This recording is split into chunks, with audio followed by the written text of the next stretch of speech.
मीठे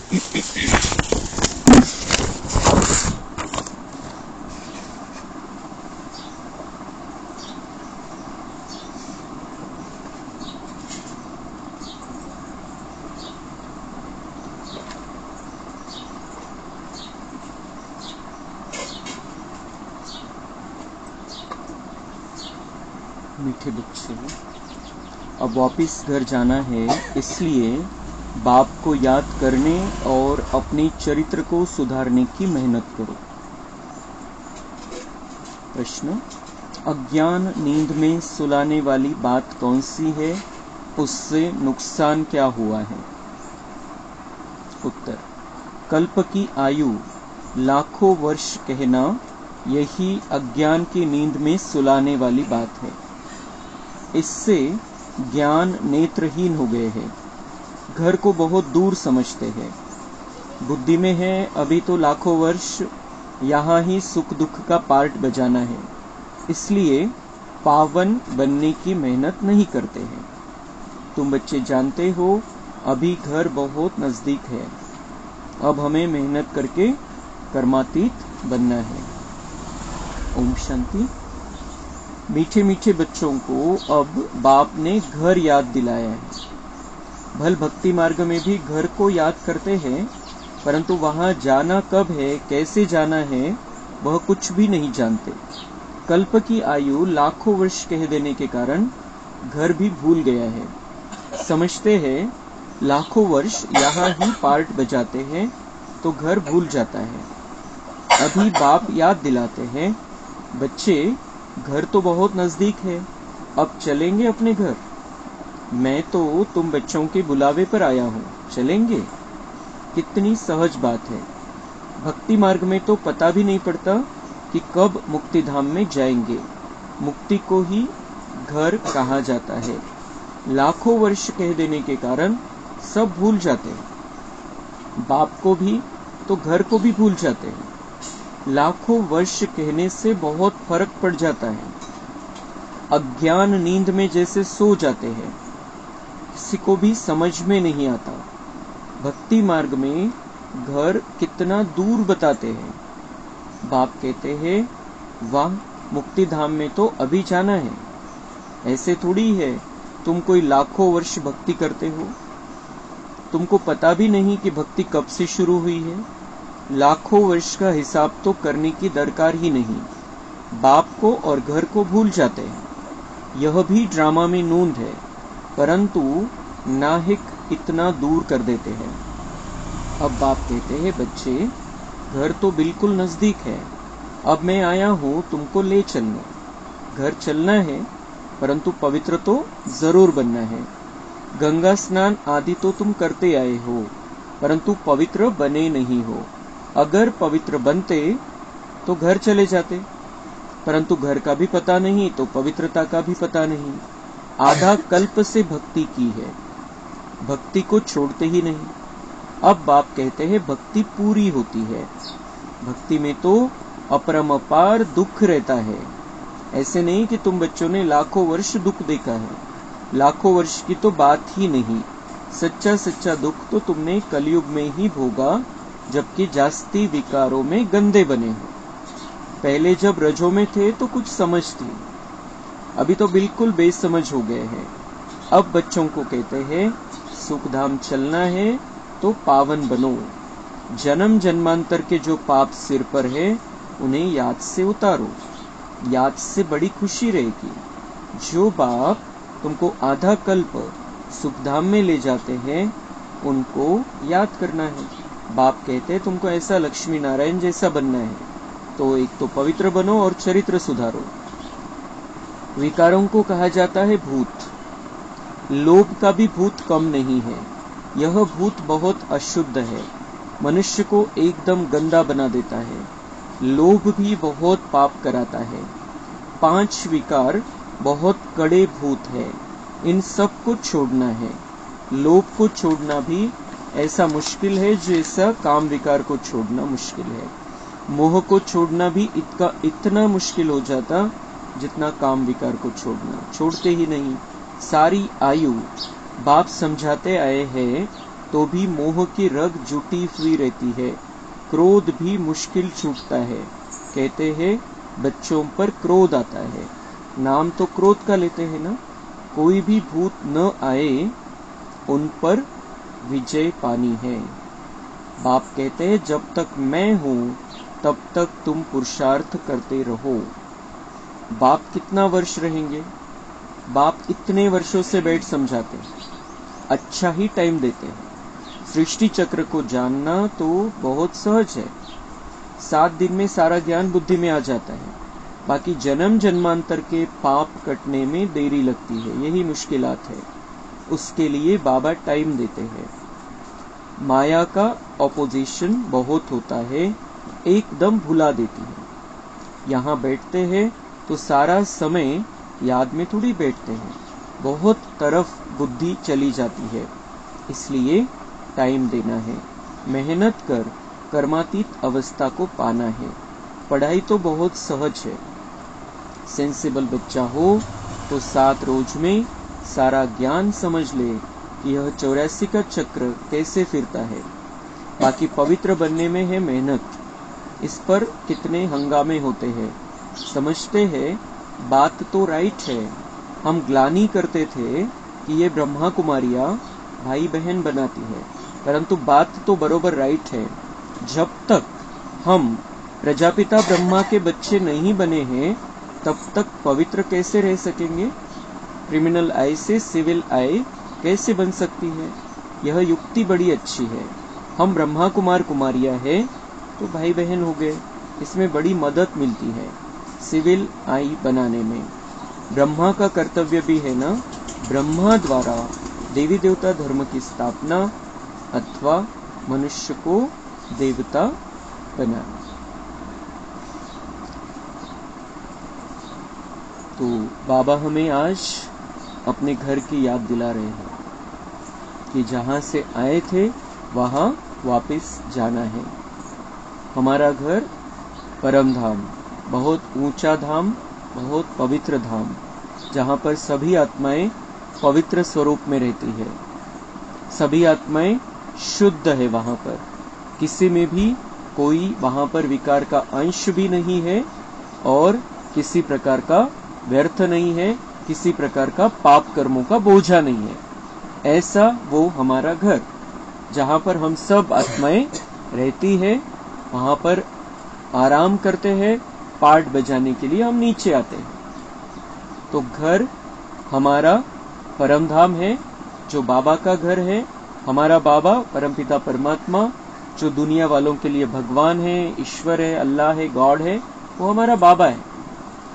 और वो बाबा, हम उसके बच्चे, एक ही घर के रहने वाले हैं। परमधाम, मुक्तिधाम, शांतिधाम, ब्रह्म महातत्व, वो हमारा घर है, मीठा घर। वहां पर शांती ही शांती है। त्याचं आपण चित्र बघत राहायचंय की हमारा घर कैसा है। हम आत्मा है, छोटीशी चमकती चांदणी। आपण परमधाम मध्ये राहत होतो बाबांच्या सोबत। एक तर तिथं छोटंही शरीर नव्हतं आणि मोठंही शरीर नव्हतं, लाईटचं शरीर पण नव्हतं। छोटीशी चांदणी रूपामध्ये आपण तिथं, पण चैतन्य चांदणी।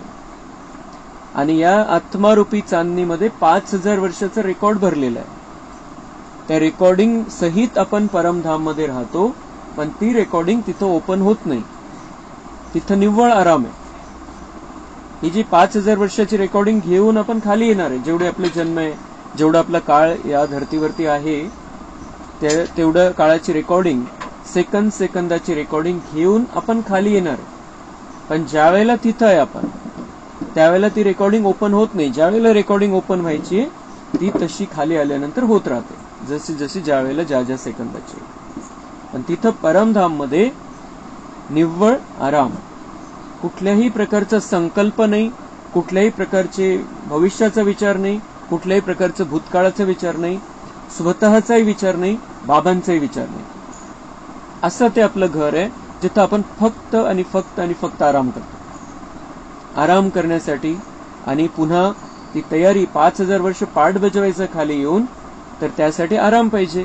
तर आपण परमधाम मध्ये जाऊन आपल्या घरी जाऊन आराम करतो, नंतर स्टेजवरती खाली येतो पाठ बजावण्यासाठी, नाटकामध्ये काम करण्यासाठी। पण पहिले घरी जाऊन आपण आराम करतो। तसं बाबा म्हणताय कि ये 5000 वर्ष का नाटक है और 5000 वर्ष का नाटक तुम्हें यहाँ पर पार्ट बजाते रहते हो तुम, और फिर इसके बाद तुम्हें घर वापस चलना होता है। तो अब इस नाटक के इस कल्प के 5000 वर्ष पूरे होने को आए हैं, अब घर वापस चलना है। घर वापस चलना है तो वो पवित्र धाम है, और पवित्र धाम है इसलिए वहां पर पवित्र बनकर जाना होता है। तर बाबा म्हणता है कि ये ज्ञान समझना तो बहुत सहज है। 7 दिन में कोई भी समझदार बच्चा इस ज्ञान को समझ सकता है। 7 दिन अगर दे दे वो पूरा मन से तो ज्ञान समझ सकता है। पण बाबा म्हणताय मागचे पाप कर्म तुम्हाला भस्म करायचे, संस्कार परिवर्तन करायचे, स्वतःला शुद्ध स्थितीमध्ये घेऊन जायचे, स्वतःला संपूर्ण बनवायचं, म्हणून मी भरपूर वेळ देतो। नाहीतर मग 7 दिवसात ज्ञान दिलं, संपला विषय, एकेकाला ज्ञान देत जाईल बाबा। पण नुसतं ज्ञानाने नाही, ज्ञानाचा परिणाम धारणेमध्ये दिसला पाहिजे, सेवेमध्ये दिसला पाहिजे, आपल्यामध्ये ते परिवर्तन दिसलं पाहिजे, आपण देवी देवता बनून राहण्यालायक झालो पाहिजे, तेव्हा मग बाबा आपल्याला ते देवी देवतांच्या दुनियेमध्ये नेईल। म्हणून बाबा म्हणतात की मी वेळ देतो भरपूर, आणि मग तुम्हाला यामध्ये जेव्हा तुम्ही हा अभ्यास करता ज्ञानाचा आणि त्याला प्रॅक्टिकल मध्ये आणायचा प्रयत्न करायला लागता, त्यावेळेला मायेचा विरोध होतो।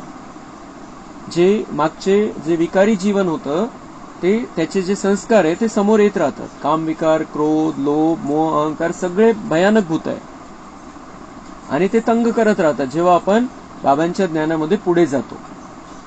बाबा म्हणताय की या भूतांना हकला, आता खूप तंग केलेलं आहे त्यांनी, खूप तुम्हाला त्रास दिलेला आहे। त्रास जो काही आपल्या जीवनामध्ये त्रास आहे, जे काही प्रॉब्लेम आहे, जी काही अशांती आहे, त्याच्या मागचं कारण हे 5 भूतांच्या वश होऊन आपण जे काही केलेलं आहे। बाबा म्हणताय हे ते जे परिवर्तन आहे तुमच्यामध्ये, विकार मुक्त बनून चरित्रवान बनायचं, देवी देवतांसारखं बनायचं, त्याच्यासाठी मी वेळ देत असतो, आणि तो वेळ तुम्ही संपूर्ण सदुपयोग करायचा त्या वेळेचा, आणि स्वतःला बिलकुल ब्रह्माकुमार ब्रह्माकुमारी स्थितीमध्ये ठेवायचे। ब्रह्माचे बच्चे, शिव बाबाचे बच्चे अपन। तर बाबा म्हणताय यहाँ कोई भाई बहन नहीं बनाया जाता है, लेकिन तुम हो ही भाई बहन। तुम एक परमपिता परमात्मा की संतान हो तो भाई बहन हो गए, एक ही हमारा बाप एक ही है। तो हम आत्मा के हिसाब से भाई भाई शिव बाबा के बच्चे, और जब हम इस अलौकिक ज्ञान मार्ग में आ जाते हैं, हमारा अलौकिक जन्म हो जाता है, तो हम ब्रह्मा के बच्चे बन जाते हैं शरीर सहित। तो उस हिसाब से स्त्री पुरुष भाई बहन हो जाते हैं। तो बाबा म्हणतात इथं काही बनवलं नाही जा, तुम्ही आहात ऍक्च्युअल मध्ये, और ये बहुत अच्छी युक्ति है पवित्र रहने की। तो पवित्र रहना है यहाँ पर कुछ समय के लिए, कुछ सालों के लिए बाबा ये बात कह रहा है, द्वापर से नहीं कही थी, कुछ सालों के लिए भी अंतिम समय है। पवित्र धाम में जाना है तो तन को भी पवित्र रखना है, मन को भी पवित्र रखना है। इसके लिए बाबा ये युक्तियां बताता है, और हमें उन धारणाओं में चलना है। पक्का कर लेना है कि हम एक बाबा के बच्चे हैं, तो एक बाबा के बच्चे हैं तो आपस में पवित्र रहना है। मग बाबा म्हणताय प्रॉब्लेम काय झाला भक्ती मार्गामध्ये। भक्ती मार्गामध्ये काय करतात ते म्हणतात मुक्तिधाम आहे, मुक्तिधामला जायचंय, पण त्यांनी कल्पची आयु किती सांगितली? लाखो वर्ष। लाखो वर्ष सांगितली तेव्हा आपल्याला मुक्ती मिळणार आहे, तोपर्यंत आपल्याला इथंच राहायचंय, तोपर्यंत सुख दुःखाचा पार्ट आहेच, अशा वेगवेगळ्या प्रकारच्या त्यांच्या कल्पना आहे। आणि लगेच ताबडतोब जे काही ज्यांनी दीक्षा घेतलेली असते, जे संत झालेले असतात, त्यांचं असतं की आता आपण सगळं काही केलं, आता आपल्याला मुक्ती पाहिजे। पण जे काही त्यांचे भक्त आहे त्यांच्यासाठी ते असं नाही समजत, त्यांना ते म्हणत पण नाही की तुम्हाला पवित्र राहायचंय, तुम्हाला सगळ्या धारणा करायच्या आहे, तुम्हाला बिलकुल देवी देवतासारखं राहायचंय, त्यांना नाही म्हणू शकत, ते म्हणत पण नाही, म्हणू शकत पण नाही। ते म्हणतात की आता तुम्हाला या आमच्या लेवलला यावं लागेल, तेव्हा तुम्हाला मुक्ती भेटू शकते कधीतरी। तो ये सारा, और उनको पता भी नहीं है मुक्तिधाम कहाँ पर है, हम आत्मा वहां से आई है, फिर वहां जाके हमारा क्या होने वाला है ये भी उनको पता नहीं है। तर जे काही आहे भक्ती मार्गामध्ये त्यांनी ते लाखो वर्ष सांगितले, म्हणून घरी एक तर घर माहिती नाही, दुसरी गोष्ट घरी जाण्याची तयारी पण झाली नाही, कारण अजून पडलेले वेळ आहे अजून भरपूर। आता समजा आपल्याला कुठे गावाला जायचं, 2 दिवस राहिले असतील, 4 दिवस, 8 दिवस राहिले असतील, तर आपण तयारी करू जायचंय म्हणून। पण आपल्याला माहिती की आपल्याला 2 महिन्यानंतर जायचंय, 4 महिन्यानंतर जायचंय, 6 महिन्यानंतर जायचंय, 1 वर्षानंतर जायचं, तर तयारी थोडी करणार आपण गावाला जायची. 2-4 दिवस आधी, 8 दिवस आधी करू म्हणतात. तो ऐसे ही भक्ति मार्ग वालों ने क्या कह दिया, लाखों वर्ष है, सुख दुख का खेल है, यहाँ ही पार्ट बजाना है, तो घरी जाण्याची तयारी कोणी केलीच नाही. और बाबा कह रहे हैं कि अभी तो मैं लेने आया हूं, अभी तुम्हें घर चलना है, घर वापस चलना है. अपना घर याद है, बाबा याद दिला रहे हैं बार बार कि अपना घर याद है, अब वापस घर चलना है. चलना चाहते हो, बाबा म्हणते चलना चाहो तो अच्छा है, नहीं चाहो तो मैं लेकर ही जाने वाला हूं जबरदस्ती. इसलिए चलना जाना तो है, लेकिन जाने के पहले बहुत अच्छी रीति से हमें तैयारी करके जाना है. तो बाबा हमें ये सिखाता है कि अभी घर जाने का समय आ गया. लाखों वर्ष नहीं पड़े हैं, 5000 वर्ष भी पूरे हो गए. 5000 वर्ष में वापस घर जाना पड़ता है आराम करने के लिए, तो हमें आराम करने के लिए अभी घर जाना है. तर भक्ती मार्गामध्ये नुसता गोंधळ करून ठेवलेला आहे. बाबा म्हणतात की त्याच्यामुळे नुकसान किती मोठं झालं, तयारीच कोणी केली नाही, घरी जाण्याची तयारीच केली नाही. जर कोणाला माहित झालं की आता आपल्याला थोडा वेळ भेटलेला आहे आणि याच्यामध्ये 5000 वर्षाची रेकॉर्डिंग आपल्याला करून घ्यायची, 5000 वर्षाचं भाग्य बनवायचं चान्स आहे, हे जर शास्त्रामध्ये वगैरे लिहिलं गेलं असतं, जर कोणी साधू संतांनी आचार्यांनी सांगितलं असतं, तर काहीतरी परिणाम झाला असता. पण त्यांना घरही माहिती नाही, बाबाही माहिती नाही, आपण आत्मा आहे, आपण राहतो शरीरामध्ये कुठे हे सुद्धा माहिती नाही, तर घरी कधी जायचं असतं हे माहिती नाही, घरी जाऊन परत यायचं असतं हेही माहिती नाही. इसलिए भक्ति मार्ग में सारा नुकसान ही नुकसान आहे. तयारी नाही आहे, म्हणजे जे सत्युगासाठी तयारी पाहिजे किंवा सद्गतीच्या हिशोबाने जर विचार केला तर भक्ति मार्गामध्ये फुल नुकसान है. भक्ति मार्गामध्ये बाबा म्हणतात अभी मैं आया हूं, तो अभी तुम्हें अभी भक्ति की जरूरत नहीं है, भक्ति का पार्ट पूरा हो गया है, अभी तुम्हें भक्ति करने की जरूरत नहीं है. लेकिन फिर भी बाबा म्हणता है कि भी भक्ति छोड़ते नहीं है. कोई बच्चे हैं जो अभी भी भक्ति छोड़ने को तैयार नहीं है, लेकिन बाबा कह रहा है कि अभी जरूरत नहीं है, भक्ति पूरी हो गई, अब तुम बच्चे बन जाओ, अब तुम बहुत अच्छी रीति से वर्षा प्राप्त कर लो. क्योंकि तुम्हें यहाँ आने के बाद, भगवान का बनने के बाद 3 काम करने पड़ते हैं. एक तो खुद को परिवर्तन करना है, खुद को देवी देवता लायक बनाना है, अपने आप को तैयार करना है नई दुनिया में रहने के लिए, और अपने जो पिछले पाप कर्म हैं उनको भस्म करना होता है, और तीसरा काम दुनिया का भला करना होता है. तो जब तक हम बच्चा नहीं बनेंगे बाबा का, तब तक ये तीनों भी काम नहीं हो सकते. हम देवी देवता जैसे नहीं बन सकते हैं, पिछले पाप भस्म नहीं कर सकते हैं, और दुनिया का कल्याण नहीं कर सकते. क्योंकि आत्मिक स्थिति में रहते हुए परमात्मा से कनेक्शन है, तो हम विश्व कल्याण के निमित्त बनेंगे. तर तिन्ही कामं होणार नाही. तिन्ही कामं जो करणार नाही तो सत्युगामध्ये पण येणार नाही, राज्यही पण प्राप्त होणार नाही. इसलिए बाबा ये थोड़ी सी प्रेरणा देता है, इशारे इशारे में कहता है कि अभी भक्ति करने की जरूरत नहीं है, बच्चा बनकर मेरे से वर्षा ले लो. कर ली तुमने बहुत भक्ति, अभी भक्ति करने की जरूरत नहीं है, अब बच्चा बनकर रहो, अब डायरेक्ट मेरे से जुड़कर रहो, जो कुछ प्राप्त करना है मेरे से प्राप्त कर लो, जो जितना जैसा भाग्य बनाना है मेरे से बना लो, मैं देने के लिए बैठा हूं, तुम्हें कितना लेना है तुम्हारे ऊपर है. आता इतका मोठा समुद्र आहे, आपल्याला चमच्याने घ्यायचंय का हंडा भरून घ्यायचंय का टाकी भरून घ्यायचंय, हे ज्याचा त्याचा प्रश्न. बाप आते ही है पुरुषोत्तम संगम युग पर, तो समझाने की कितनी मेहनत करनी पड़ती है. बाप का परिचय देने के लिए सेंटर्स खोले जाते हैं. बाबा संगम युग पर आते हैं तो कितनी मेहनत करनी पड़ती है. भूल जाते हम सब, अपने आप को भूल जाते, घर को भूल जाते, बाबा को भूल जाते हैं. ते बिलकुल आपल्या स्मृतीमध्ये कुठंच राहत नाही शिल्लक. म्हणून बाबांना किती मेहनत घ्यावी लागते समजून सांगण्यासाठी आपल्याला, आणि आपल्याला पण दुसऱ्यांना समजवण्यासाठी. बाबा म्हणता है बाबा का परिचय देने के लिए, इन सारे ज्ञान का परिचय देने के लिए सेंटर खोले जाते हैं. बेहद के बाप से बेहद का वर्षा लेना है. भगवान तो है निराकार, श्री कृष्ण तो देहधारी है, उनको भगवान कह नहीं सकते. कहते भी है भगवान आकर भक्ति का फल देंगे, परंतु भगवान का परिचय नहीं है. कितना तुम समझाते हो फिर भी समझते नहीं. देहधारी तो पुनर्जन्म में आते हैं जरूर, अब उनसे वर्षा मिल न सके. आत्माओं को एक परमपिता परमात्मा से वर्षा मिलता है. मनुष्य को जीवन मुक्ति दे न सके. यह वर्षा पाने के लिए तुम बच्चे पुरुषार्थ कर रहे हो। उस बाप को पाने लिए तुम कितना भटकते थे।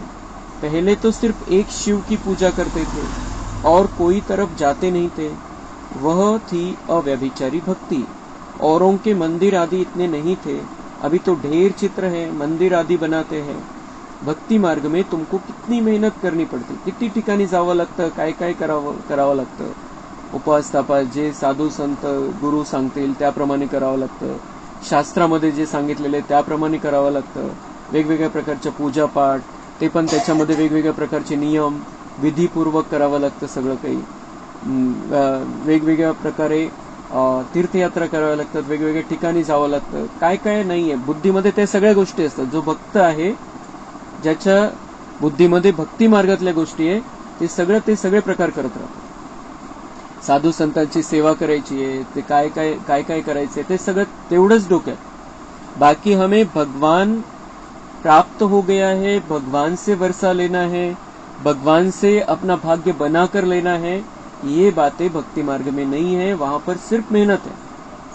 बाबा म्हणता है मंदिर है, अलग अलग तरीके की मूर्तियां बनाते रहते हैं, पण स्वतःला देवता बनवायचं हे तिकडे हा विषय नाही। फक्त मेहनत आहे। आणि मेहनत म्हणजे ती जर आता बाबा आल्यानंतर पण जर कोणी मेहनत करतंय तर वेस्ट ऑफ टाइम आहे। आताच्या संगम युगामध्ये जो बाबाचा बच्चा बनलेला आहे किंवा नाहीये, संगम युगामध्ये बाबा धरतीवरती आहे, परमेश्वर स्वतः धरतीवरती आहे आणि त्याचं काम जवळपास आटपत आणलेलं आहे त्याने, स्वर्ग स्थापनेचं।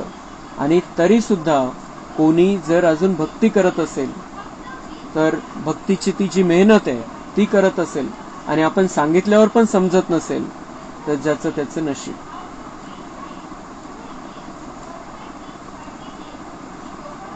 तुम जानते हो शास्त्रों में कोई गति सदगति का रास्ता नहीं है, वह तो एक बाप ही बताते। किती शास्त्र आणि किती गोष्टी त्याच्यामध्ये लिहिलेल्या आहे, पण परमधाम कसं जायचं आणि सतयुगामध्ये कसं यायचं हे त्याच्यामध्ये कुठेही नाहीये। परमधाम घरी जायचं कसं आणि सतयुगामध्ये कसं यायचं हे नाहीये, तर मग ते शास्त्राचा फायदाच काय। भक्ती मार्ग में कितने मंदिर बनाते रहते हैं, आणि हे जी पहिली भक्ती होती ती चांगली होती, बाबांनी आपल्याला रोखलं नाही, पण शेवटी बाबांना आता आपल्याला घेऊन जायचे घरी लवकर परत तयार करून, तर बाबा आता डायरेक्ट बोलतोय आपल्याशी कि उधर क्या चल रहा है, तुम्हें क्या बनना है। उधर वो मूर्तियां बनाने के पीछे पडे, मूर्तियां बना रहे, मग ते मूर्तीला विसरून जातात, साधू संतांच्या मागे लागतात, त्यांच्याकडून आशीर्वाद पाहिजे। मूर्ती परमेश्वर गेला, मूर्त्या गेल्या त्या देवी देवतांच्या, आणि आता साधू संतांकडून आशीर्वाद पाहिजे। तर ही त्यांची ती लेवल झालेली आहे। और भगवान कहता है कि तुम्हें देवता बनना है, आणि देवता बनायचे म्हणून बाबा असं सांगतोय की आता तुम्ही जे काही केलं आतापर्यंत त्याची आता आवश्यकता नाहीये, आता ते सगळं बंद करा आणि एका बाबाशी कनेक्ट व्हा। वास्तव में मंदिर सिर्फ होते हैं देवी देवताओं के, और कोई मनुष्य का मंदिर बनता नहीं, क्योंकि मनुष्य तो है पतित मनुष्य पावन देवताओं की पूजा करते हैं। कल है वह भी मनुष्य, परंतु उनमें दैवी गुण है, जिनमें दैवी गुण नहीं है वह उनकी पूजा करते हैं। तो बाबा म्हणता है मूर्तियां किसकी बनी है, जिनके अंदर दैवी गुण थे उनकी मूर्तियां बनी है। ठीक है, दिव्य गुणांची पूजा करायची, दिव्य गुणांची पूजा करतात, ते चांगली भक्ती, पण मग त्याच्यामध्ये हे नाहीये की आपल्याला यांच्यासारखं बनायचं।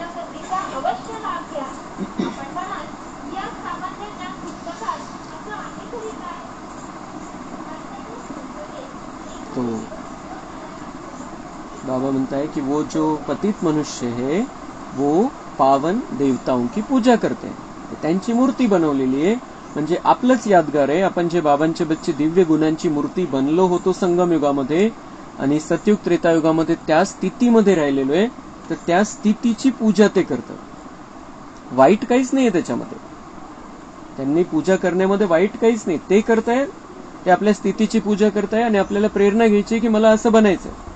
आपल्यासाठी तर ते प्रेरणेचं उदाहरण आहे की आपण इतके चांगले होतो म्हणून आपली आजपर्यंत पूजा चाललेली।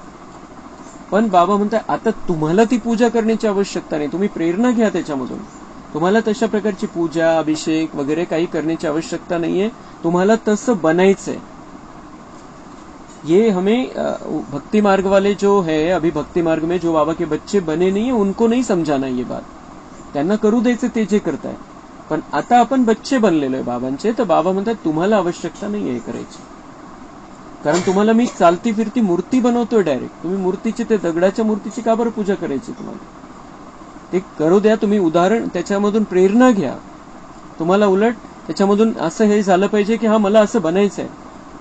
म्हणून माझी आजपर्यंत, कल्पाच्या शेवटपर्यंत, कलियुगाच्या अंतापर्यंत ते पूजा करताय.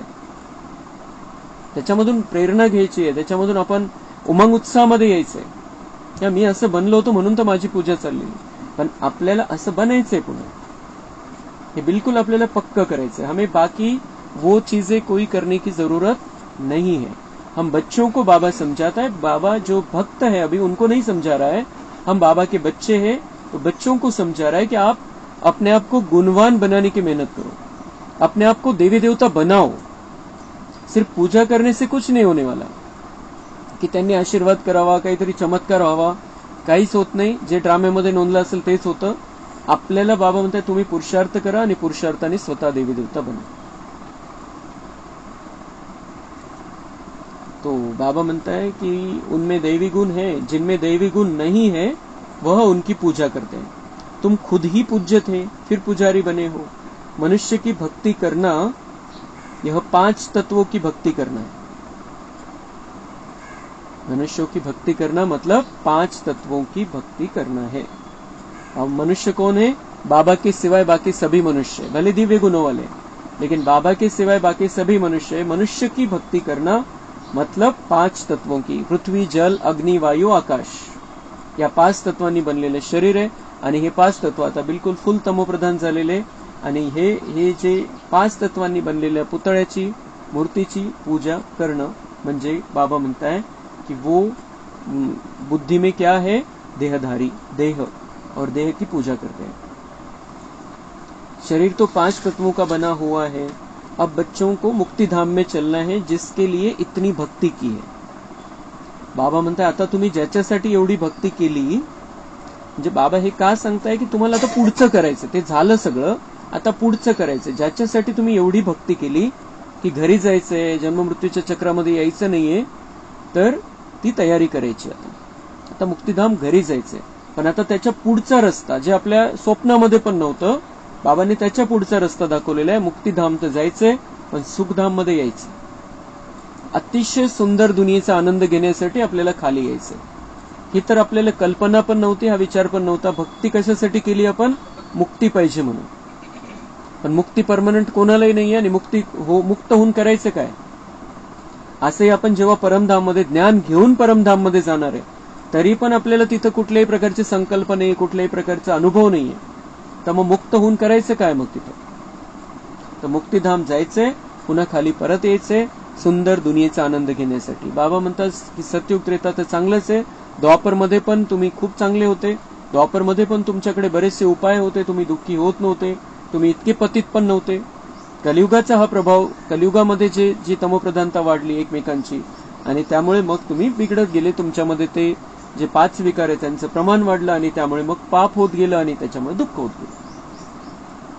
तो ये भगवान हमें वो समझाता है कि अभी तुम्हें इतना सुंदर दुनिया में आना है, तो उसके लिए पुरुषार्थ करना है.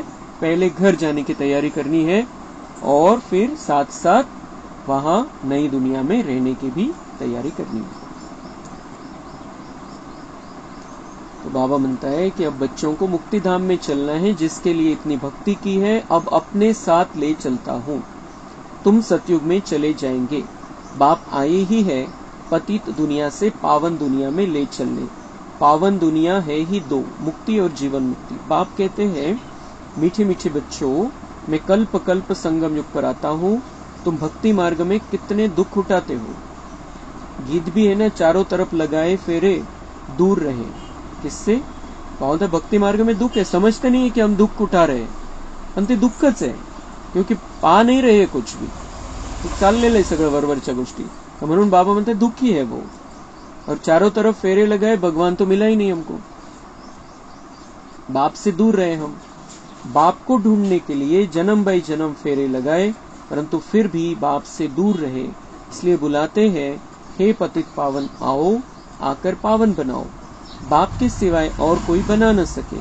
तो यह खेल ही 5000 वर्ष का है। ड्रामा अनुसार हर एक पुरुषार्थ करते हैं। जिस प्रकार कल्प पहले किया है उस अनुसार ही राजधानी की स्थापना हो रही है। प्रत्येकाचा आपला आपला पुरुषार्थ आहे। 5000 वर्षापूर्वी ज्याने जसा पुरुषार्थ केलेला आहे तसा तोच पुरुषार्थ, त्याच प्रकारचा पुरुषार्थ तो रिपीट करणार आहे। म्हणून प्रत्येकाचा आपला आपला पार्ट आहे। आपण आपला पार्ट बजवायचा आहे, आपण चांगला पुरुषार्थ करायचा आहे आणि चांगली मेहनत करून, जी मोहब्बत में मेहनत नहीं लगती है, पण जेवढं जितकं जास्त करता येईल आपल्याला तन मन धनाने, जितकं काही मनसा वाचा कर्मणा, जितकी आपल्याला पुरुषार्थ करता येईल तितका पुरुषार्थ करायचा है। तो उस अनुसार बाबा ने जिस प्रकार कल्प पहले पुरुषार्थ किया है उस अनुसार ही राजधानी की स्थापना हो रही है। सब एक जैसा तो नहीं पढ़ेंगे। यह पाठशाला है ना, राजयोग की पढ़ाई है। जो देवी देवता धर्म के होंगे वह निकल आएंगे। बाबा ने इस पाठशाला में, भगवान की पाठशाला में कौन आ सकता है? जो देवी देवता बनने वाला है। बाकी इस पाठशाला में आएंगे नहीं, इस ज्ञान को सुनने की उनकी इच्छा नहीं होगी। कोई कहते हैं हम परमात्मा का साक्षात्कार करें। बाप कहते इतनी छोटी बिंदी का तुम साक्षात्कार क्या करेंगे? मैं जानने लायक हूं, बाकी देखना तो मुश्किल है। बाबा म्हणते मला बघणं तर मुश्किल आहे आणि साक्षात्कार करून काय करणार? मी छोटासा पॉइंट आहे, छोटीशी बिंदी आहे, मी जाणण्यालायक आहे, मला जाणून घ्या। बाबा म्हणताय मला समजून घ्या बुद्धीच्या आधाराने। आत्मा को ये सब कर्मेंद्रियां मिली हुई है पार्ट बजाने के लिए। कितना पार्ट बजाती है यह वंडर है। कभी भी आत्मा घिसती नहीं।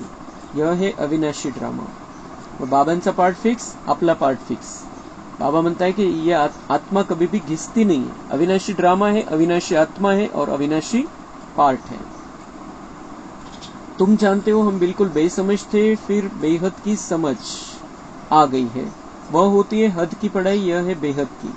आधा कल्प है दिन, आधा कल्प है रात। 21 जन्म तुम रिंचक भी दुख नहीं पा सकते। 21 जन्म बाबा म्हणता है कि तुम बिल्कुल भी दुख नहीं पा सकते। बिल्कुल दुख नहीं होगा तुम्हें, किंचित पण दुःख होणार नाही अशा दुनियेमध्ये मी तुम्हाला घेऊन चलतोय। कोणत्या आधाराने? कशामुळे? तुम्ही समजदार झाले म्हणून। माया ने हमको बेसमझ बना दिया था और बाबा हमें बेहद की समझ देते।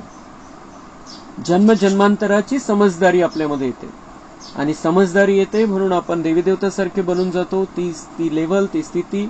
आणि त्यामुळे बाबा म्हणतात तुम्हाला त्या दुनियेमध्ये तुम्ही येणार आणि ती दुनिया अशी आहे की जिथं किंचित सुद्धा दुःख नाहीये। तर तिथं घरी जायचं आणि तिथे यायची तयारी आपल्याला करायची चांगली। तो मूल बात है पवित्रता की। कैरेक्टर्स अच्छे चाहिए ना, तो मूळ गोष्ट काय? घरी जायचंय, तिथं परत यायचंय। तर शुद्धता, शरीराची शुद्धता आणि मनाची पण। बच्चों को हर बात क्लियर समझाई जाती है। नुकसान और फायदा होता है ना।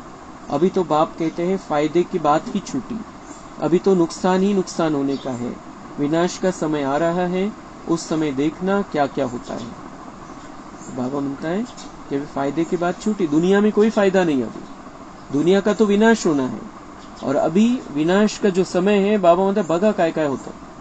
पण आपल्याला बाबांनी ही गॅरंटी दिलेली कि मैं अपने बच्चों को संभालूंगा। हमें बाबा का बच्चा बनकर रहना है, तो बाबा हमें विनाश काल में संभालेगा बहुत अच्छी रीति से।